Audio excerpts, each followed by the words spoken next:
Bonjour à tous. Bah voilà, je vais me lancer, hein, je vais répondre à vos questions posées dans le cadre de ma FAQ. Merci pour vos retours. Ça fait toujours plaisir de sentir qu'on s'intéresse à mes travaux sur Wikipédia ou sur YouTube. Merci pour vos commentaires et puis bah, vos questions. Je me suis efforcé de répondre à tout le monde. Bon, certaines questions un peu plus historiques ont demandé un minimum de recherche et même certaines questions m'ont donné envie de faire des vidéos pour approfondir le sujet. Alors je vais diviser, on va dire, en deux temps. Il y aura une FAQ purement histoire, on dira, et une FAQ plus sur l'enseignement ou Wikipédia, ou voir mes hobbies. Alors je vais commencer. Je me suis permis de reformuler certaines questions, voilà, pour qu'elles sonnent. Voilà, parce que certains me vouvoient, certains me tutoient. Enfin, bon, voilà, j'ai refait un style un peu plus neutre, on dira. Sinon, vous pouvez me tutoyer. Oui, c'est pas parce que je suis prof, n'est-ce pas? Même les jeunes, hein, faut me tutoyer. Bon. On va commencer par les questions de Lucius, donc qui a posé pas mal de questions historiques. Alors, je vais commencer par du lourd. Alors, c'est une question qui a été aussi posée par Césarène, auquel je fais un petit hommage parce qu'il me suit depuis le début, même sur Facebook. Des commentaires sur Alexandre. Voilà. Merci de t'intéresser à mes travaux, Césarène. Donc, la question, pourquoi Alexandre se différencie des autres personnages historiques, conquérants ou non? Bah, parce que justement, c'est pas simplement un conquérant. C'est un philosophe en armes, hein. Je reprends l'expression d'Onésicrite, donc le compagnon historien hein, qui a rédigé des mémoires de la conquête qui ont servi plus tard à Ptolémée et à Arien. Donc retenez cette belle formule, un philosophe en armes. Parce que ce qu'il n'a pas pu faire par la parole, il l'a fait aussi par l'action. Il a appliqué les principes philosophiques appris auprès d'Aristote, en combinant une réflexion sur les valeurs de la culture grecque, qui valorise la vertu, la raison et la justice, mais avec des actions concrètes sur le terrain. Je parle même pas que des batailles, hein, mais justement en évitant les conflits, en recherchant des solutions pacifiques, en fondant des villes nouvelles et en recherchant la paix universelle par la fusion de différentes cultures. Alors après, on se doute bien qu'il a agi aussi par pragmatisme avec la question comment régner sur un empire aussi vaste sans intégrer les élites locales. Et bien sûr, son règne est aussi ponctué de massacres et d'actes cruels et déraisonnables. Et donc c'est cette ambiguïté qui, à mes yeux, est fascinante, hein, une ambiguïté qui est portée à son climax. À voir aussi que d'un point de vue psychologique, Alexandre montre un mélange de démesure et de tempérance, un côté visionnaire, une volonté tendant vers l'inconnu. Et il montre aussi évidemment un grand courage physique qui lui fait rechercher la belle mort, hein, comme son modèle Achille. Donc finalement, Alexandre est un créateur de monde, ce qui fait de lui un homme-dieu. Voilà pour cette première question. Alors toujours Lucius qui me demande ton avis sur le film Alexandre d'Oliver Stone. Alors, belle question. Alors, je vais le dire d'emblée, je vais faire court parce que ça me donne vraiment envie de faire une vidéo complète là-dessus. Donc je vais vous préparer ça.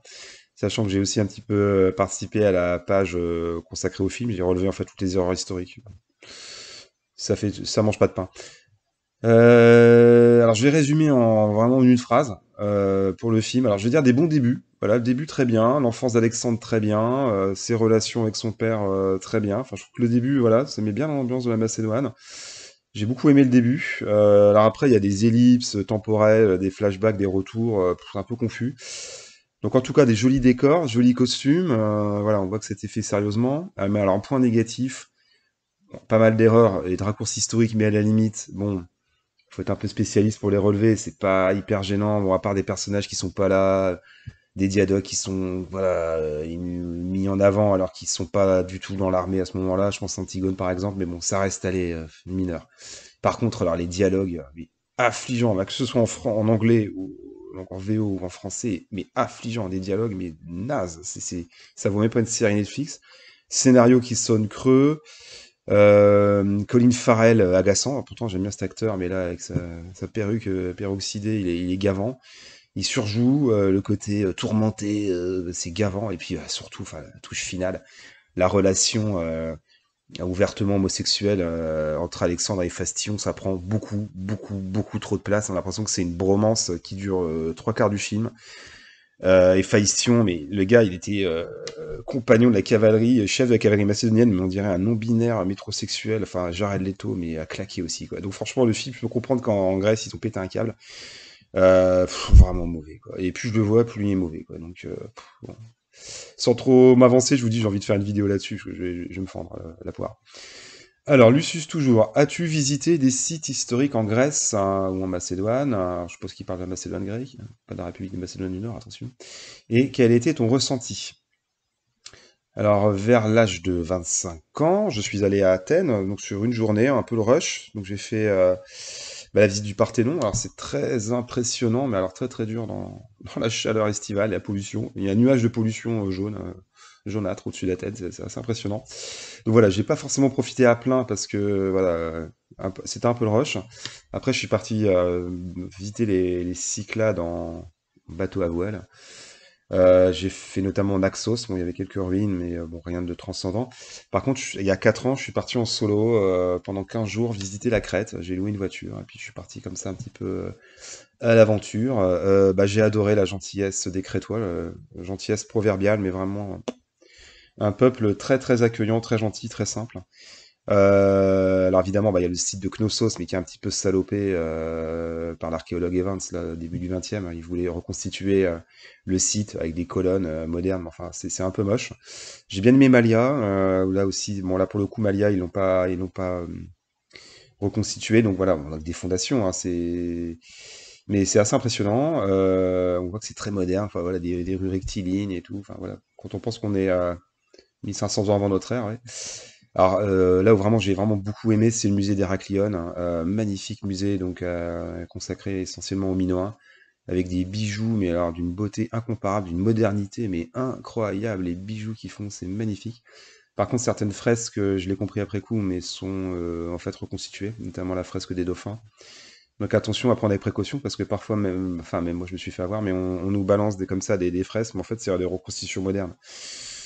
Bon, alors sinon, moi je rêve de visiter un jour, peut-être avec ma compagne, mais voilà, le Péloponnèse et ses nombreux sites comme Mycène, Épidore ou Olympie. Bon, je pense pas que la Macédoine grecque vaille vraiment le coup, peut-être le massif de l'Olympe, mais bon, et puis le tombeau de Philippe II quand même, évidemment. Ça un jour, si j'ai le temps aussi, je compte bien faire un gros gros périple dans le Péloponnèse, voire partir aussi en Macédoine. Alors, toujours Lucius, fais-tu de la reconstitution historique? À vrai dire, ça m'a jamais trop tenté. Alors, dans mon jeune temps, j'étais bien branché jeu de rôle, mon jeu de rôle papier, donc genre l'appel de Tulu. Beaucoup de wargame aussi, donc sur plateau, avec hexagone, pion en carte, etc. Pion en carton. Donc, c'est ce qui m'a d'ailleurs donné beaucoup de goût des diadoques, donc j'en reparlerai avec d'autres questions, mais ça m'a fait connaître les diadoques, hein, notamment les grandes batailles entre Antigone et Eumène. Bon, là, j'avoue que je suis assez branché jeux vidéo. Bon, oui, j'ai 4 ordinateurs. Bon, là, ordinateur gaming est branché sur la télé, ça va, je suis bien équipé. Bon, à vrai dire, je m'ennuie assez vite avec les jeux de gestion historique, même si j'ai bien poncé la série des Europa Universalis. Enfin voilà, sinon la reconstitution historique, ça m'a jamais trop tenté. Après, comme je suis très branché Star Trek, dans Nord-Pas-de-Calais, se balader en jupette avec des sandales, c'est pas trop le climat. N'est-ce pas? Alors, toujours Lucius, des conseils de lecture pour novices sur la période, romancée car les pavés pour faire des thèses, c'est lourd. Alors, les romans historiques, c'est pas trop mon truc. Moi, au niveau littérature, je suis très très polar. J'ai même fait des vidéos sur James Ellroy. Donc voilà, moi je dissocie vraiment l'histoire en tant que science hein, et les romans. J'aime pas les romans historiques, ça n'a jamais été mon kiff. Certaines séries, peut-être un peu plus, mais voilà, les romans historiques, ça n'a jamais été mon truc. Mais alors, de ce que j'ai retenu quand j'ai fait la page sur Alexandre, il y a une écrivaine britannique, donc traduite en français, qui s'appelle Marie Renaud, qui est à ses côtés, donc qui est l'auteur de romans historiques sur la Grèce antique et la mythologie. Elle a écrit une trilogie consacrée à Alexandre, donc qui date des années 60 jusqu'aux années 80. Donc ça parle notamment voilà, de sa jeunesse, de la conquête de l'Empire, mais aussi ensuite les querelles entre les diadoques, hein. Alors c'est devenu des classiques au Royaume-Uni hein, par la qualité des connaissances historiques et la richesse des détails. Alors, sinon, moi, je vais être clair, mais je vais conseiller vraiment très très vivement pour les néophytes ou autres, hein, mais les sources primaires en fait, c'est-à-dire les auteurs grecs de l'époque, donc qui sont bien plus tardifs, hein. En gros, le plus récent c'est Diodore, 2 siècles après Alexandre, parce qu'évidemment on a perdu tout le reste. Donc Diodore, Plutarque, Arien, dans des éditions modernes évidemment, parce que ça se trouve libre de droit sur internet, mais c'est des traductions un peu old school du 19e. Mais voilà, c'est très moderne. Moi j'ai lu ça à la fac, mais ça se lit, c'est très très aisé à lire, très moderne, très vivant. Bah, il y a limite du suspense et tout. Enfin, c'est vraiment, c'est très très bien fait. Pareil, bon, Thucydide, ça sort de l'époque, mais Thucydide peut-être un peu plus complexe parce que Guerre du Péloponnèse met en jeu, voilà, beaucoup de retournements d'alliance. Mais voilà, je vous conseille vraiment de lire les sources primaires en fait. C'est indépassable. Et je vous dis, c'est très moderne, très bien condensé. Plutarque aussi, ça suit très très bien. Il y a pas trop de morale, et puis pas de mythologie, surtout. Enfin, voilà, Diodore, Plutarque, Arien, on peut les critiquer sur certains points, mais il n'y a pas de mythologie. Alors peut-être un peu la fortune, où il a tué, ouais, comme ils disaient les Grecs, mais sinon, voilà, c'est de la pure histoire à l'état brut, et c'est là où vraiment on touche du doigt l'histoire des dialogues, quoi. Donc, lisez les sources primaires. Alors, toujours Lucius, ton dialogue favori et pourquoi?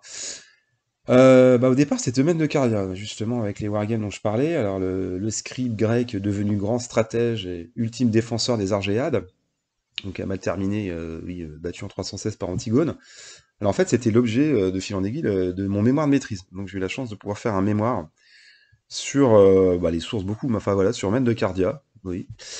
Bah ça m'a vraiment beaucoup plu, c'était intéressant. Bon, j'ai une bonne note. Mais avec le temps, j'avoue, à force, j'ai développé un petit faible pour son rival, hein, Antigone le Borgne, hein, le vieux sage. Il ressemble un peu à Philippe. Et son fameux fils, Démétrios Poliorcète. Bon, d'ailleurs, c'est mon pseudo sur Facebook. Capitaine fougueux, hein, qu'on compare d'ailleurs, si on suit plus tard, à Marc-Antoine, un grand séducteur et un grand meneur d'hommes. Parce qu'en fait, là où ils sont intéressants, c'est qu'ils font la transition, on va dire, entre la vieille garde macédonienne, donc la génération de Philippe, et la nouvelle garde, davantage tournée vers l'Asie. Et puis c'est aussi les promoteurs de la liberté des cités.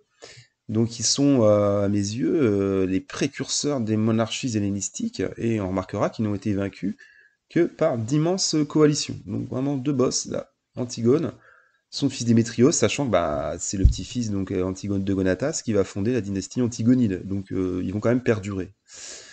Alors, toujours Lucius, vas-tu faire des vidéos plus poussées sur les batailles et autres tactiques appliquées durant la période? Bah, en fait, j'ai déjà réalisé beaucoup de vidéos sur ce sujet, notamment bah, pour les batailles de l'époque hellénistique ou d'Alexandre le Grand. Donc, bah, je vais pas toutes les citer, mais voilà, j'ai fait Gabienne, Raphia, Magnésie, les batailles d'Alexandre, donc Gamel, Isos, etc., etc. Donc, je commente les dispositifs, le déroulement de la bataille. J'ai aussi fait des vidéos sur les compagnons, la cavalerie donc, macédonienne ou les boucliers d'argent. Donc, à voir dans la playlist, hein, mais je dis pas que c'est hyper poussé et que voilà, mais c'est complet, je pense. On va dire que c'est bien en complémentaire avec des vidéos peut-être plus belles dans la forme, et je trouve que dans le fond c'est assez solide, et je m'appuie sur les articles Wikipédia que j'ai refondus de A à Z, parce qu'au départ j'ai commencé sur les batailles, comme c'est un sujet peut-être un peu plus simple, et voilà, j'avais les bonnes bases il y a 10-15 ans, donc j'ai commencé là-dessus. Alors ton scénario de science-fiction, si Alexandre n'était pas mort en 323, eh oui, pas mal, imaginez une uchronie. Bah, je pense qu'en fait qu'il aurait établi une ère de concorde universelle, là, après avoir unifié sous sa férule l'Europe et l'Asie. Alors oui, si on suit ses plans, il aurait soumis l'Arabie, la Libye, voire même l'Italie. Et moi je pense, hein, c'est une vision que j'ai eue, hein, c'est que si il avait vécu, s'il avait perduré, si sa dynastie avait perduré, s'il y avait eu un empire entre l'Europe et l'Asie, eh ben on n'aurait eu ni le christianisme ni l'islam. Je pense qu'on aurait eu une autre histoire. C'est voilà, j'ai une intuition. Bon, elle vaut ce qu'elle vaut. Alors, dernière question de Lucius, qu'est-ce qu'on doit à la Grèce antique selon toi? Bah pour moi, la meilleure équipe de l'histoire. Alors, je la mettrai en 4-3-3 hein, pour mieux occuper l'espace. Alors, la compo, Homère, Pythagore, Héraclite, Euripide, Sophocle, Platon, Aristote, Hérodote, Thucydide, Démosthène et Lysippe. Voilà mon 11 de départ. Il y a de quoi faire. Voilà pour cette première longue série de questions. Bon, après, ce sera peut-être un petit peu plus bref, quoique il y a des thèmes intéressants. Mais bon, j'ai décidé de prendre mon temps aujourd'hui. Alors, les questions de seule la vérité compte. Alors, as-tu ta propre idée quant à la localisation du tombeau d'Alexandre? Alors, même question posée par Bakovian. Alors, j'ai répondu par une vidéo que j'ai faite il y a un petit moment déjà. Alors, cette vidéo, bon, malheureusement, il n'y a pas de document, ça, bon, j'avoue, ça manque un petit peu. Mais en fait, elle fait vraiment écho avec l'actualité, parce qu'il s'est passé, là, depuis quelques mois, pas mal de trucs. Parce qu'en fait, il y a une équipe donc, qui est dirigée depuis 20 ans par une archéologue grecque qui s'appelle Kalliope Limenos Papacosta, qui fouille un parc public donc dans le centre d'Alexandrie. Et en fait, elle a mis au jour, alors si j'ai bien calculé, il y a 7 ans de ça, donc il y a un petit moment, une statue d'Alexandre datant de l'époque romaine. Alors il y a même une vidéo sur YouTube, une vidéo National Geographic, on la voit en pleurs, là elle voit un bras sortir de terre, enfin c'est très émouvant. Et en fait, à force, elle est persuadée, et ce qui est possible, hein, qu'elle a découvert en fait le quartier royal d'Alexandrie. Alors, pour guider ses recherches, elle utilise les récits de Strabon et une carte d'Alexandrie datant du 19e. Alors, elle utilise également des technologies modernes à base de courants électriques dans le sol, donc pour détecter les anomalies. Et grâce à ça, son équipe a identifié la possibilité, on va rester, on va dire, dans le conditionnel, mais des ruines anciennes situées très loin sous terre. Mais attention, parce que l'archéologue garde quand même la tête froide, elle reste mesurée, elle n'a pas dit j'ai découvert le tombeau. Non, elle a dit j'ai découvert le quartier royal, ce qui n'est pas la même chose, parce que là, c'est relayé par des articles de presse, un petit peu racoleurs, pour être poli, notamment ça m'intéresse ou Nat Geo, mais on dirait, oh là, ouais, on a découvert le tombeau d'Alexandre. Calmons-nous, elle a jamais dit ça. Alors, à voir qu'il y a eu 140 fouilles officiellement approuvées qui ont toutes échoué. Hein, donc 140 fouilles pour le tombeau. Alors sinon, moi, à titre personnel, je me range, on va dire, derrière l'hypothèse la plus courante, à savoir que le Sema, donc le surnom qu'on donne au tombeau, se trouve bien dans le centre d'Alexandrie, mais sous des couches, des mètres et des mètres de béton.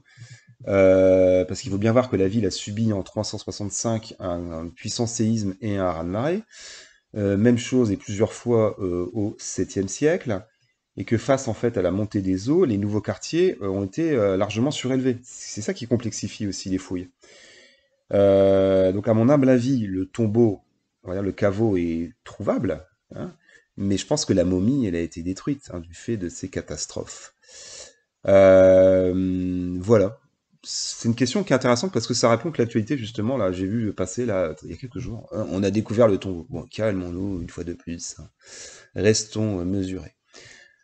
Alors, toujours seule la vérité qui compte, qui me demande de quelle façon Alexandre est-il mort. Et ce monsieur dit, bah, en fait, il croit à l'anthèse de l'empoisonnement. Alors, les sources écrites, notamment en fait les éphémérides royales, donc c'est un journal royal tenu par Romaine de Cardia, qui ont une partie ont été retrouvées, ça tombe bien parce que c'est la partie qui parle des derniers jours d'Alexandre, mais c'est également cité explicitement par Plutarque et Arrien, montre, après analyse précise, qu'il est mort à la suite de fortes fièvres. Alors déjà, l'empoisonnement, on imagine qu'on meurt plus rapidement, hein, on ne meurt pas après des jours et des jours et des jours. Les poisons et les techniques de poison étaient très efficaces en Antiquité. On mourrait dans l'heure, hein, on mourrait pas au bout d'une semaine. Alors, ce qui correspondrait plutôt à une crise aiguë de paludisme hein, ou malaria, voire une fièvre typhoïde, voire, selon aussi dernière version, au virus du Nil. Alors, il faut bien voir que le corps d'Alexandre a été très très affaibli, donc par des années de guerre, des blessures quasi mortelles, et puis aussi par son alcoolisme. Donc au-delà de l'aspect, je vous dis, l'empoisonnement qui ne serait pas instantané, mais le problème c'est déjà, je vais faire à queue le poireau, mais c'est quoi le mobile? Qui aurait eu un mobile?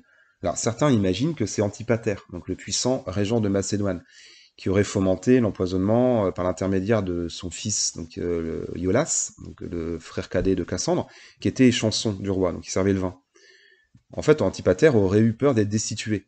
Mais ça, c'est a posteriori, parce qu'en fait, il faut qu'on pense, parce qu'il faut bien voir que son remplacement, par Cratère, n'a pas été annoncé. C'est-à-dire Cratère a été chargé de revenir en Macédoine avec les vétérans démobilisés, notamment les boucliers d'argent, et ensuite de prendre la place du régent. Mais Alexandre lui a donné cet ordre-là, bon, un ordre écrit, on suppose, mais Antipater n'était pas au courant.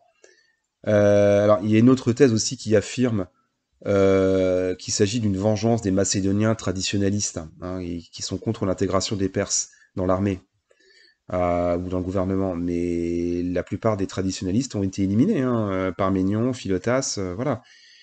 Et alors, certes, Olympias a accusé Antipater et ses fils, mais a priori, a posteriori plutôt en 319, donc dans le cadre de la guerre des Diadoques, donc c'est une arme de propagande.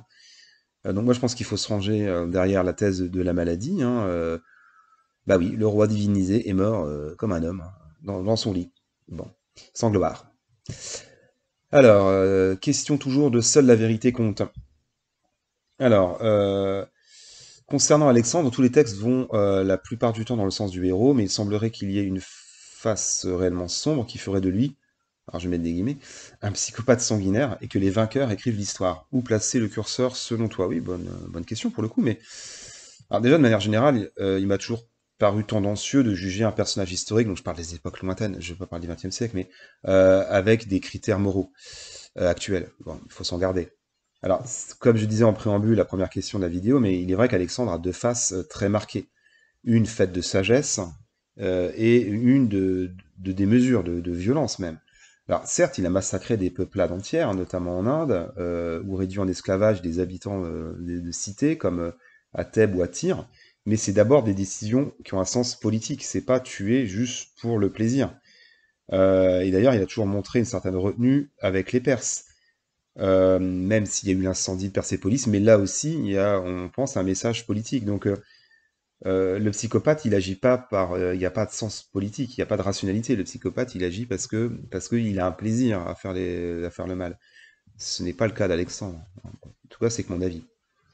Alors, dernière question de seule la vérité compte. Alexandre a-t-il été impliqué dans l'assassinat de son père? Là aussi, bonne question.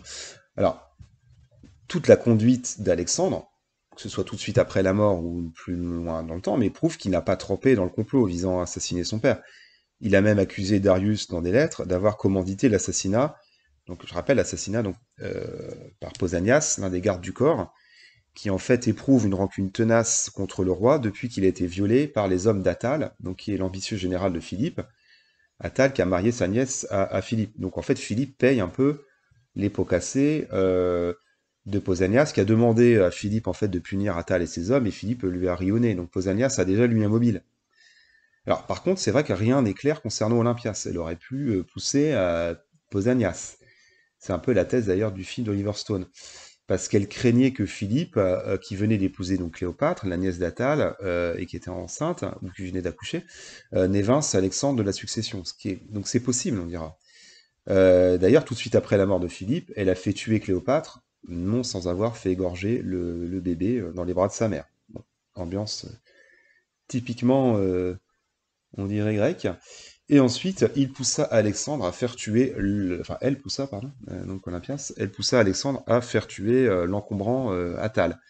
Donc en tout cas, Alexandre a tout de suite été proclamé roi, avec l'appui de la vieille garde macédonienne, notamment Antipater, ce qui laisse peu de place pour la théorie de l'assassinat, parce que s'ils avaient eu ne serait-ce qu'une intuition qu'il avait trempé dans l'assassinat de son père, il n'aurait pas proclamé aussi rapidement roi. Donc Olympias peut-être, Alexandre non. Alors, question, il n'y en a qu'une, mais elle est bien développée, de Normand Divin. Alors, penses-tu que le monde de la recherche en histoire ancienne, et particulièrement en histoire grecque, a fait le tour des sujets à aborder, ou penses-tu au contraire que les nouvelles technologies ou les trouvailles archéologiques récentes et les nouvelles manières de penser peuvent apporter de nouvelles perspectives dans la recherche en histoire ancienne? Alors, j'aurais été partagé il y a encore quelques mois, mais là, il y a quand même une sacrée avancée, notamment par les IA. Bon, j'y reviendrai. Donc ça, concernant l'histoire grecque, on pourrait avoir l'impression que tout a été dit, surtout concernant les cités de l'âge classique, ou la culture grecque, pareil à propos des royaumes hellénistiques. Mais en fait, ça concerne plutôt, à mon avis, une approche globale, parce que moi je l'ai vu à travers mes recherches pour rédiger des articles sur Wikipédia, mais il y a beaucoup d'études assez récentes et novatrices, par exemple sur le royaume séleucide, à travers donc des sources non grecques.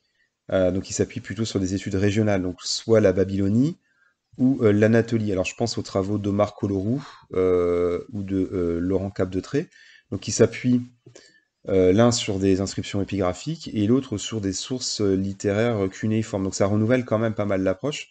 Parce que voilà, maintenant on a plus l'approche par région, parce que je parle de l'Empire séleucide parce qu'il était immense, mais voilà, on va plus étudier la Babylonie ou l'Anatolie en particulier, et moins évidemment, on va dire le royaume dans sa globalité. Alors à voir aussi que c'est la grande mode, l'histoire globale. Alors je connais pas forcément tous les tenants aboutissants, mais qu'on apprécie ou pas cette manière de faire, cette espèce de vision mondiale de l'histoire, mais voilà, les études, notamment anglo-saxonnes, mettent de plus en plus en avant des comparaisons. Par exemple, de ce que j'ai vu entre la Chine et l'Empire romain, par exemple. Donc voilà, c'est des axes de recherche aussi, des comparaisons entre des empires. Alors, concernant les nouvelles technologies, bah, voilà, il y a quand même une actualité brûlante, hein, ne serait-ce qu'avec le chat GPT.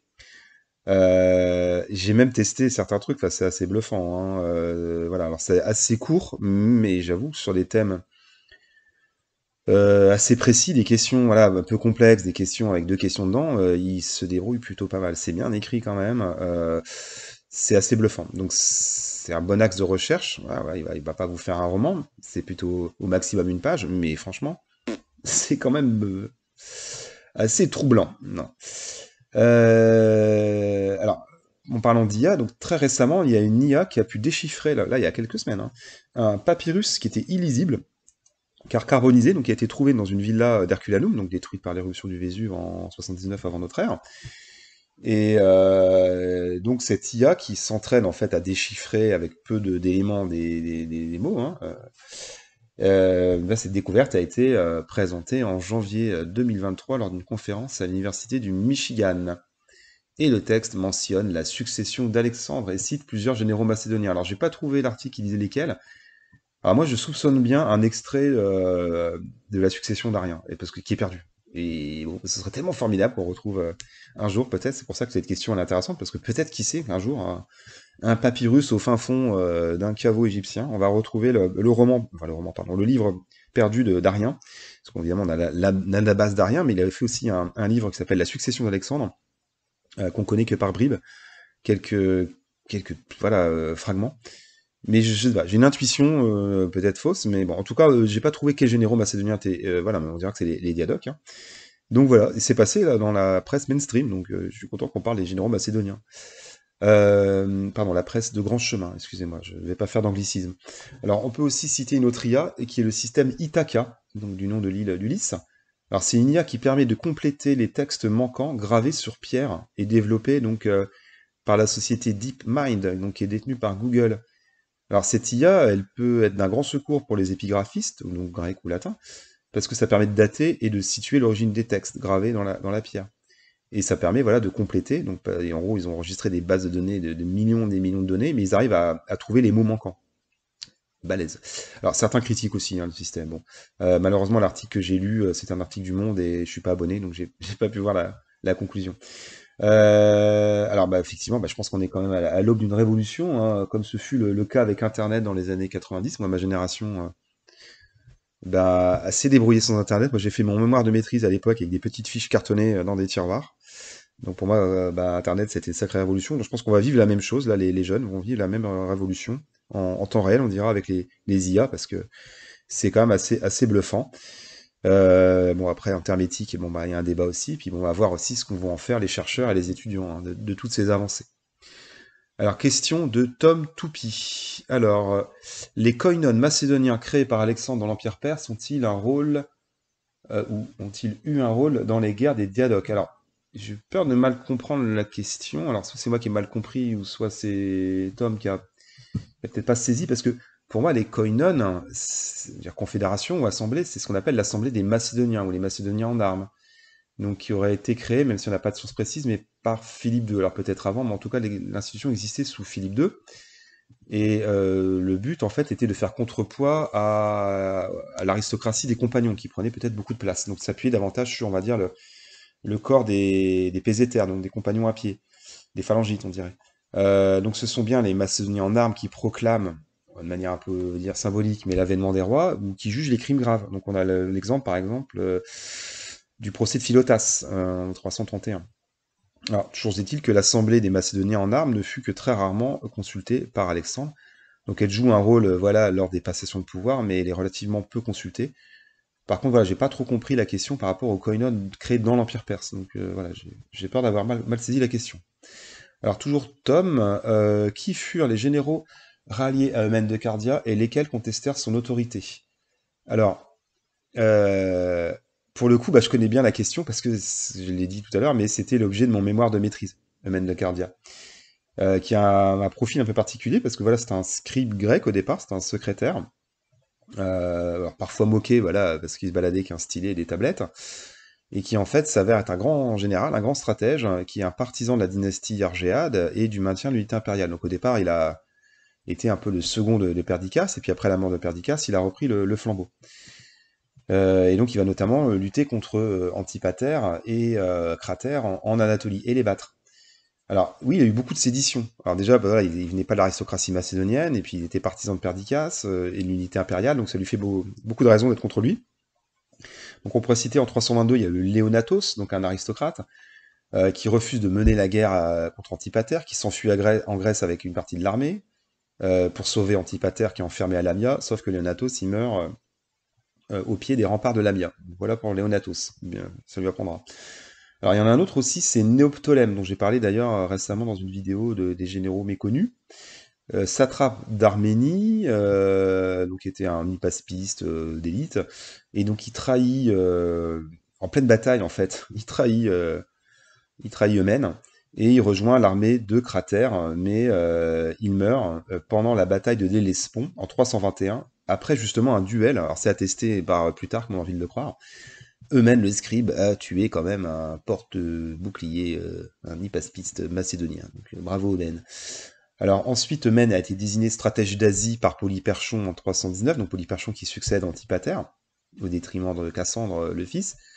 Donc tout ça, ça crée un contexte de guerre civile, donc un retournement de l'histoire, parce que voilà, Eumène se retrouve maintenant chargé de conduire la guerre officiellement contre Antigone le Borgne en Asie, qui veut se constituer un empire.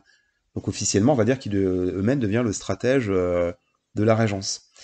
Et donc il rallie en fait dans les hautes satrapies une immense armée qui a en fait été montée pour lutter contre Peyton, donc un satrape de Médie qui avait des ambitions territoriales, donc une armée qui est nombreuse, avec des éléphants d'Asie notamment, donc une armée avec deux chefs, il y a Peucestas et Eudamos.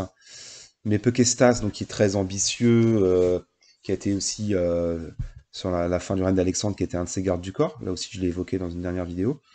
Peucestas conteste l'autorité d'Eumène et souhaite obtenir en fait le commandement de l'armée royale.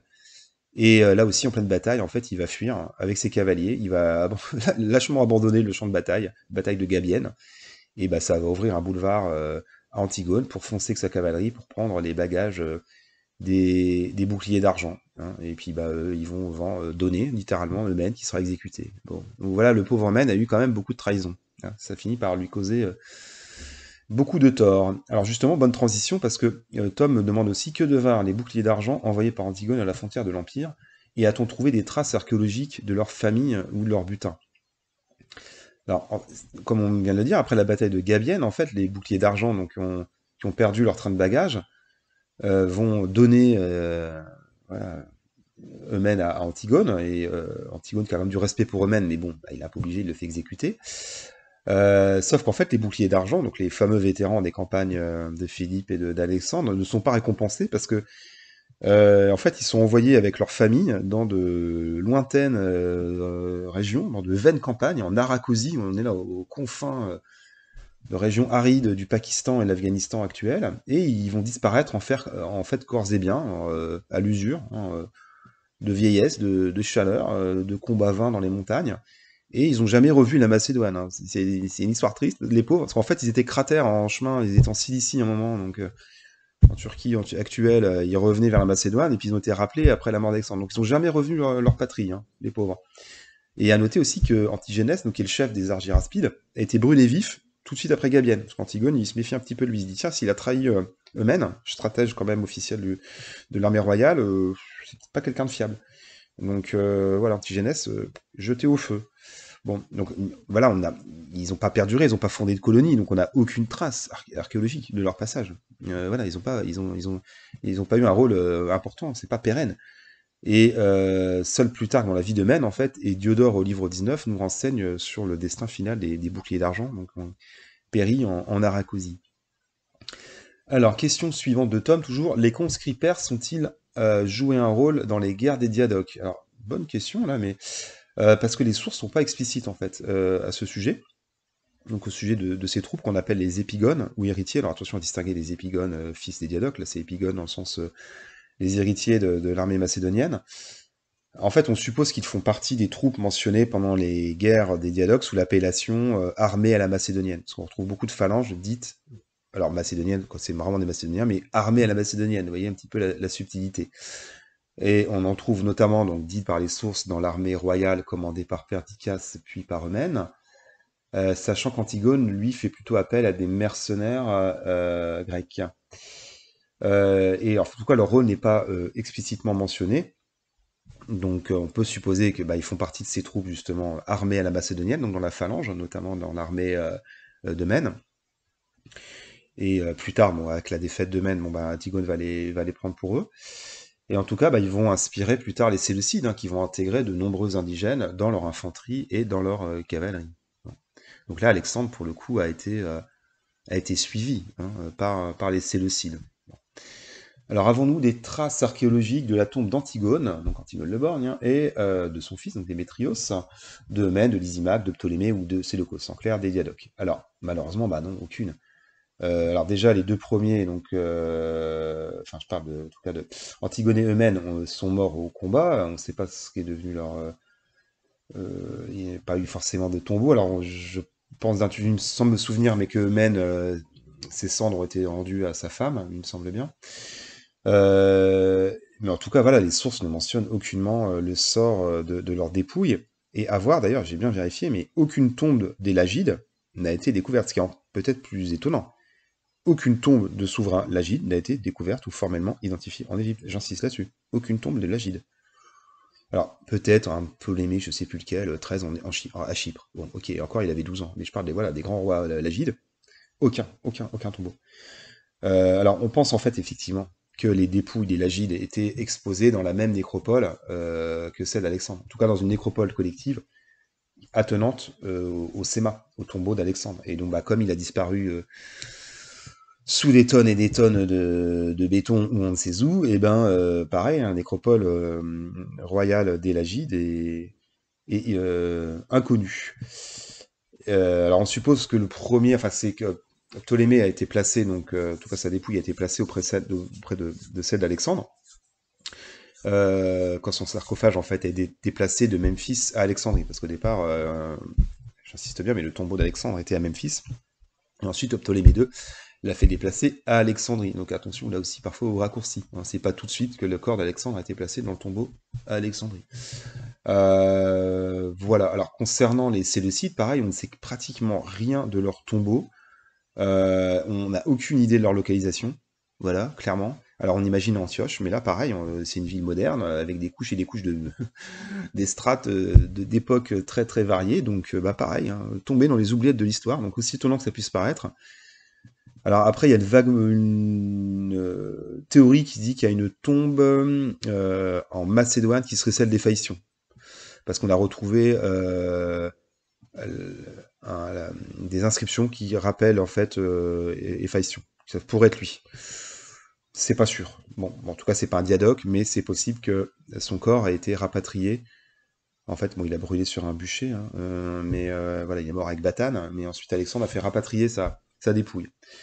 Alors, dernière question de Tom. Euh, Avons-nous des traces de relations entre la Chine et les Macédoniens? En tout cas, on dirait les Grecs. En fait, il n'y a aucune trace de relation directe entre Chinois et Grecs.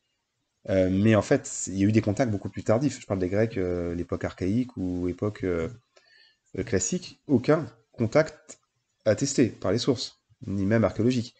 Mais on pense qu'il y a eu des contacts entre des Grecs de l'époque hellénistique et la dynastie Qin à la fin du IIIe siècle avant notre ère. Parce qu'en fait, les fouilles du mausolée de l'empereur Qin Shi Huang, donc qui est mort en 210 avant notre ère, donc qui est le premier empereur de Chine, suggèrent que les Grecs du royaume gréco-bactrien purent avoir versé un tribut à cet empereur, en lui offrant donc des cadeaux. Donc, vous voyez, il faut attendre une période assez tardive. Donc après, les Romains auront des relations indirectes, mais jamais les Grecs n'ont eu des contacts avec la Chine. Est-ce qu'ils savaient que la Chine existait? Rien n'est moins sûr non plus. Quand on voit la carte d'Ératosthène, on n'a pas l'impression qu'ils connaissaient le monde chinois. Pour eux, hein, après l'Inde, c'était l'océan primordial. hein. Alexandre pensait qu'après l'Hindoukouche, il allait, enfin après l'Inde, on va dire, l'Hindoukouche, et après l'Inde, il y avait l'océan. Donc je suis pas certain que les Grecs savaient qu'il y avait le monde chinois. Alors par contre, c'est intéressant de noter quand même, c'est que sous Antigone de Gonatas, donc on est là vers 260, à peu près 250 avant notre ère, donc roi de Macédoine, il y a une mission en fait de moines bouddhistes qui est attestée en Macédoine et dans d'autres contrées de Grèce par un édit, donc qui est l'édit numéro 13, l'édit d'Ashoka. Alors Ashoka, c'est un roi indien de la puissante dynastie Maurya qui a fait ériger des piliers contenant donc des édits. D'ailleurs, on pense que c'est même lui-même qui a écrit les édits, vu le style. On pense que c'est le roi lui-même qui a écrit. Bon, c'est pas des scribes. En tout cas, un des édits a été écrit en grec, et dans un grec très pur, j'y reviendrai, qui a été retrouvé à Kandahar, en Afghanistan actuel. Et en fait, il mentionne explicitement qu'une mission fut envoyée, une mission de prosélytisme, auprès des principales monarchies grecques de son temps, donc Antigonide, Lagide et Séleucide. Il parle même d'Alexandre d'Épire. Alors il parle d'un Alexandre, on pense que c'est Alexandre d'Épire. Même, je crois, Malas de Cyrénaïque aussi, si je ne m'abuse. En tout cas, voilà, on mentionne des rois et on les a accolés donc aux Antigonines, Lagide et Séleucide principalement. Et donc la langue grecque utilisée est d'un très haut niveau, et donc ça affiche aussi un grand raffinement philosophique.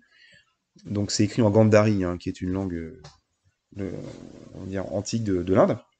Non, en grec, excusez-moi, mais enfin au départ, voilà, beaucoup de décrets étaient écrits en Gandhari, mais ce décret-là a été écrit en grec. Et en fait, ça témoigne, donc cette langue très pure, de la grande sophistication de la communauté grecque de Kandahar et de véritables échanges culturels entre des intellectuels grecs et leurs homologues indiens. Donc voilà, je répondrai à cette question en disant, bah oui, il y a eu des contacts quand même puissants, importants entre Indiens et Grecs. Je vous renvoie d'ailleurs aussi au royaume gréco-bactrien, ça mériterait aussi une vidéo, parfois un petit peu complexe, beaucoup de rois, beaucoup de royaumes, voilà, on s'y retrouve un peu avec les monnaies, mais un jour, je ferai une vidéo sur les gréco-bactriens. Alors, question de Bakovian. Alors, penses-tu qu'Alexandre a pu battre Hannibal ou Scipion l'Africain à force égale? Alors, c'est une question que je me suis aussi posée dans mon jeune temps parce que je m'amusais à faire des batailles fiction, hein, sur les wargames, la série Great Battle of History, donc un jeu à l'ancienne avec des hexagones et des pions en carton. Moi, je dirais que tout dépend de la valeur des troupes et des officiers, parce que, oui, alors à force égale ou à état-major équivalent, je dirais Alexandre, mais tendu quand même, parce que Hannibal, bah, il possède lui aussi des phalanges de piquiers, hein, et une bonne cavalerie lourde. Scipion a avec lui la discipline et la souplesse des manipules de la Légion, donc je dirais match nul, hein, ou en tout cas victoire à la Pyrrhus pour Alexandre. Alors par contre, en termes de stratégie pure et de courage au combat, bon bah je dirais haut la main Alexandre, hein, il reste à jamais indépassable, hein, quand même. Alors toujours Bakovian, ethniquement, pardon, en termes ethniques, Alexandre est-il plutôt proche des Slaves ou des Grecs? Attention, les Macédoniens antiques sont bien des Grecs, j'insiste. Oui, oui, oui, je vous renvoie à des vidéos que j'ai pu faire sur les origines des Macédoniens. Alors, certes, il y a des mélanges, comme toujours, mais il s'agit à l'origine de Doriens, on pense, mêlés à des peuplades indigènes thraco-illyriennes. Donc, ça n'a rien de slave. Parce que les Slaves sont arrivés dans les Balkans bien plus tard, vers le VIe siècle, même si certains érudits ou archéologues disent avant cette période, hein, notamment après l'étude des anthroponymes illyriens, hein, ce que j'ai pu voir récemment quand j'ai fait la page Wikipédia sur les Illyriens. On pense peut-être que les Slaves étaient là un petit peu avant, mais en gros c'est l'Empire romain, hein. Les Slaves avant l'Empire romain n'étaient pas du tout dans les Balkans, du tout, du tout, du tout. Et les auteurs antiques opposent de manière artificielle les Grecs aux Macédoniens, mais il s'agit avant tout d'une propagande visant à moquer les prétendus barbares macédoniens, notamment, on le voit avec Démosthène quand il critique Philippe. Alors, je renvoie aussi à des vidéos que j'ai pu faire sur le soleil de Virgina, ou des querelles mémorielles entre la République de Macédoine du Nord, donc qui est slave, et la Grèce qui revendique la Macédoine grecque. Donc là aussi, attention, hein, ne pas tomber dans les pièges des querelles mémorielles et bien distinguer ce qu'on appelle la Macédoine du Nord actuelle, donc qui est un pays, on dira, slave, et la Macédoine antique, qui est en Grèce actuelle et qui est une terre grecque, hein, attention. Donc Alexandre est bien un grec. On peut dire macédonien si on veut, mais c'est un grec. Alors enfin, toujours Bakovian, quelle est ta grande civilisation favorite, si c'est pas la période hellénistique ou ta période historique favorite? Alors, pour une fois, je vais mettre de côté l'histoire antique, parce que j'aime bien aussi la romaine, ou même l'âge de bronze aussi, j'aime beaucoup. Voilà, c'est assez fascinant, il y a encore beaucoup de mystères. J'aime ces mystères de l'âge du bronze, les Hittites, les peuples de la mer, etc. Sinon, côté civilisation, à force de l'étudier en seconde, bah, j'ai une certaine fascination pour les Aztèques, je vous avouerai. Ils n'ont pas duré longtemps, mais ils ont le temps de bien peser dans l'histoire. Et plus jeune, au collège, j'étais un grand fan du Japon. J'ai un peu lâché depuis, mais j'adorais le Japon médiéval. Ou même la période des Sengoku aussi, là, jusqu'au 16e. Alors sinon, voilà, d'un point de vue plus historique, j'ai beaucoup étudié les deux guerres mondiales, d'un aspect militaire, on dira, ou stratégique. Et voilà, j'ai un certain intérêt pour la guerre germano-soviétique ou les relations internationales du temps de la guerre froide. Donc voilà, je suis un peu le grand écart, mais c'est vrai qu'en médiéval et en moderne, je pêche un peu plus, même si voilà, j'aime bien les croisades aussi. J'aime bien le Moyen-Âge quand on sort un peu du cadre du village et de la seigneurie, etc. Parce que moi, le problème de la médiévale, c'est que c'est quand même très balisé au niveau territoire, quoi. Moi, j'aime bien les grands espaces, j'aime bien un peu, voilà, voyager, les contacts, bon, aussi peut-être les guerres, mais les mélanges de civilisations, etc. Donc voilà, moi, je m'intéresse plus à voilà, les croisades, l'Empire ottoman, des choses comme ça, voilà. Mais la médiévale, la seigneurie, bon, c'est marrant une heure, mais voilà.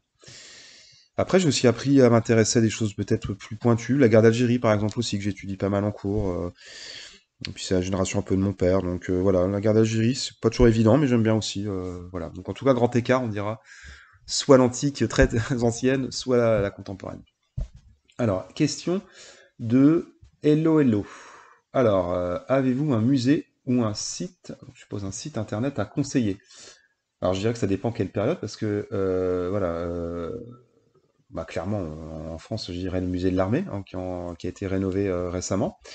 Il paraît que voilà, les collections sont, moi je le connais bien, j'ai fait mon service militaire là-bas, mais bon, depuis, ça a été beaucoup rénové, modernisé, avec une muséographie beaucoup plus vivante. Donc à l'Hôtel National des Invalides, donc bah, c'est là où évidemment se trouve aussi le tombeau de Napoléon. Et d'ailleurs, à l'Hôtel National des Invalides, il y a toujours des invalides de guerre. Donc c'est assez impressionnant parce qu'on voit des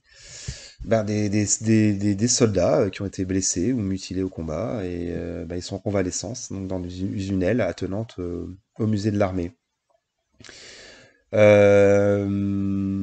Sinon, là, j'ai fait ce week-end dernier, c'était sympa, c'est la Malmaison, qui est le musée, enfin le château, et puis le musée consacré à Joséphine de Beauharnais. Donc ça peut être sympa aussi.